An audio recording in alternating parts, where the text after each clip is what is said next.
जय श्री कृष्णा दोस्तों, स्वागत है आपका अपनी इस YouTube चैनल में और आप देख रहे हैं मोटिवेशनल एंड स्पिरिचुअल ज्ञानवर्धक वीडियोस। दोस्तों, आज के इस नए वीडियो में हम आपको श्रीमद् भगवद गीता के दूसरे अध्याय का ज्ञान सुनाते हैं, जिसे सुनकर आपके मन को शांति और दिल को सुकून मिलेगा और आपकी सारी समस्याओं का समाधान भी मिलेगा।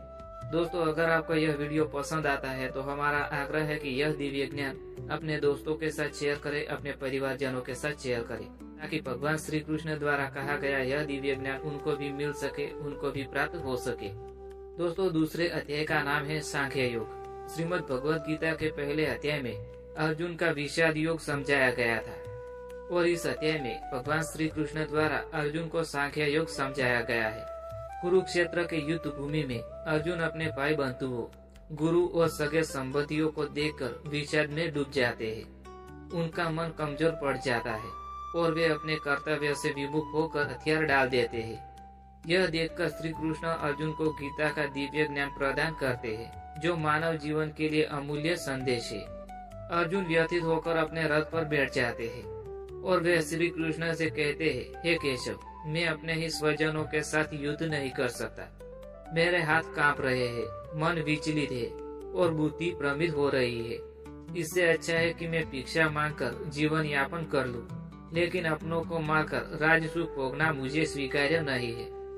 श्री कृष्ण अर्जुन की यह कायरता भरी बातें सुनकर गंभीर होते हैं और कहते हैं, हे अर्जुन, यह तुम्हारी दुर्बलता तुम्हें शोभा नहीं देती है। यह तुम्हारे वीरत्व के विरुद्ध है।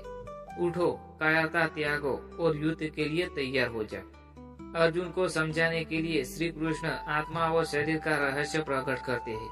वे कहते हैं, हे अर्जुन, यह शरीर नाशवान है, लेकिन आत्मा अमर और अजर अविनाशी है। आत्मा को कोई मार नहीं सकता, न जला सकता है, न काट सकता है और न ही सुखा सकता है। जैसे पुराने कपड़े त्याग कर मनुष्य नए वस्त्र धारण करता है, वैसे ही आत्मा अपने शरीर को छोड़कर नया शरीर धारण करती है। इसलिए जन्म और मृत्यु के इस चक्र से मत दुखी हो। आगे श्री कृष्ण अर्जुन को समझाते हैं कि हे अर्जुन, तुम क्षत्रिय हो और क्षत्रिय का कर्तव्य है धर्म युद्ध करना। यदि तुम युद्ध से पीछे हटोगे तो लोग तुम्हें कायर समझेंगे और अपशब्द कहेंगे। जीवन भर तुम्हें कष्ट मिलेगा। यदि तुम वीरगति को प्राप्त हो गए तो स्वर्ग जाओगे और यदि तुम विजय हुए तो पृथ्वी पर राज्य करोगे। इसलिए अपने कर्तव्य का पालन करो और मोह को त्याग दो। आगे श्री कृष्ण अर्जुन को समझाते हैं कि हे अर्जुन, तू सिर्फ कर्म करने के अधिकारी है, लेकिन कर्म के फल पर तेरा कोई अधिकार नहीं है। इसीलिए फल की चिंता किए बिना अपने कर्तव्य का पालन करो। न ही सफलता से अहंकार करो और न ही असफलता से दुखी हो। समत्व बुद्धि ही योग कहलाता है। आगे अर्जुन पूछते हैं, हे केशव, स्थित प्रज्ञ व्यक्ति कैसा होता है? वह कैसे चलता है, कैसे बोलता है और कैसे कर्तव्य करता है? इस बात पर श्री कृष्ण अर्जुन को उत्तर देते हैं कि जिनकी बुद्धि स्थिर है, जो सुख दुख, लाभ हानि, मान अपमान में समान रहता है, जो अपनी इंद्रियों को वश में रखता है और जो किसी भी स्थिति में विचलित नहीं होता है, वह स्थित प्रज्ञ कहलाता है।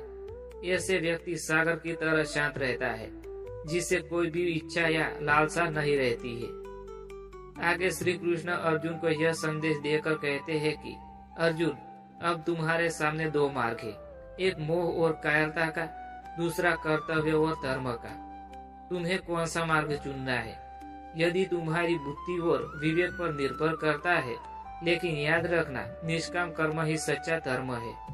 यह सुनकर अर्जुन धीरे धीरे समझने लगते हैं कि उन्हें अपने मोह को त्याग कर अपने कर्तव्य का पालन करना चाहिए।